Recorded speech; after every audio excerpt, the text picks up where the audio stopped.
አክብሮታዊ ሰላምታችን በያላችሁበት ይድረሳችሁ ውድ የፕሮግራማችን ተከታታዮች እንደምን አላችሁ? ዛሬም እንደተለመደው ሰዓታችንን ጠብቀን አዳዲስ የባህር ማዶ ወሬዎችን ይዘንላችሁ መጥተናል። እስከ ፕሮግራማችን ፍጻሜ ድረስ አብራችሁን ቆዩ። በዛሬው የዜና እትማችን የአሜሪካ ፕሬዝዳንት ዶናልድ ትራምፕ በዋይት ሃውስ የዓለማችንን ኮከብ ሊዮኔል ሜሲን ተቀብለው ካስተናገዱበት ደስ የሚል ድባብ ጀርባ በመካከለኛው ምስራቅ እየተፋፋመ ስላለው አስፈሪ ጦርነትና ስለሰጧቸው ወሳኝ ትዕዛዞች ዝርዝር መረጃዎችን ይዘን ቀርበናል። ፕሬዝዳንት ዶናልድ ትራምፕ የዓለማችንን የእግር ኳስ ንጉስ ሊዮኔል ሜሲንና የኢንተር ማያሚ የቡድን አባላት በዋይት ሃውስ ተቀብለው አስተናግደዋል። በቆይታቸውም ትራምፕ ስለ ልጃቸው ባሮን ትራምፕ የሜሲ አድናቂነት በስፋት ያወሩ ሲሆን ሜሲ ወደ ዋይት ሃውስ እንደሚመጣ ልጃቸው በድንገት እንደነገራቸው በደስታ ገልጸዋል።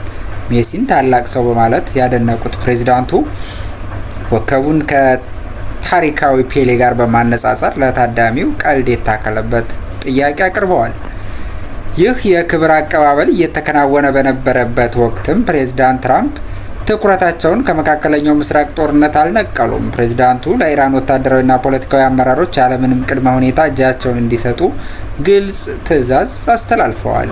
ኢራን በበኩሏ እስካሁን በእስራኤል ላይ የተኮሰቻቸው ሚሳይሎችና ድሮኖች መጋዘን ለማጽዳት የቀረቡ አሮጌ መሳሪያዎች መሆናቸውን ገልጸዋል። እውነተኛ ወታደራዊ አቅሟን ገና እንዳላሳየች በማስጠንቀቅ ምላሽ ሰጥታለች። በቀጠናው እየታየ ያለውን የሚሳኤል እጥረት ለመቅረፍ አሜሪካ በደቡብ ኮሪያ አሰማርታቸው የነበሩ የፓትሪዮት ሚሳኤል መከላከያዎችን ወደ መካከለኛው ምስራቅ እያዛወረች መሆኑ ታውቋል። በተያያዘም የእስራኤል አየር ኃይል በቴህራን ውስጥ ለኢራን ከፍተኛ ባለስልጣናት ጥበቃ ተብሎ ከመሬት በታች የተገነባ ግዙፍ ምሽግ ማውደሙን አስታውቋል። በሌላ ዜና የተባበሩት መንግስታት ድርጅት በቀጠናው ሰላም የመስፈን እድሉ እየጠበበ መሆኑን ገልጾ ከፍተኛ ስጋቱን ሲገልጽ፣ ጀርመን በበኩሏ በኢራን ጦርነት ውስጥ እንደማትሳተፍና በውጭ ኃይል የሚደረግ የመንግስት ግልበጣን እንደማትደግፍ በይፋ አስታውቃለች።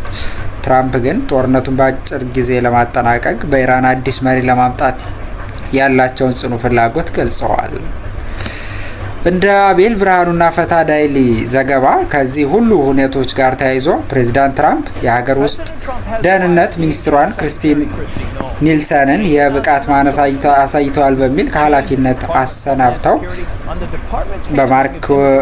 በማርክዌይ ሙሊን መተካታቸው ታውቋል። ክቡራትና ክቡራን፣ ዋይት ሃውስ ትናንት በስፖርታዊ ደስታና በከባድ ወታደራዊ ውሳኔዎች ተወጥሮ ውሏል።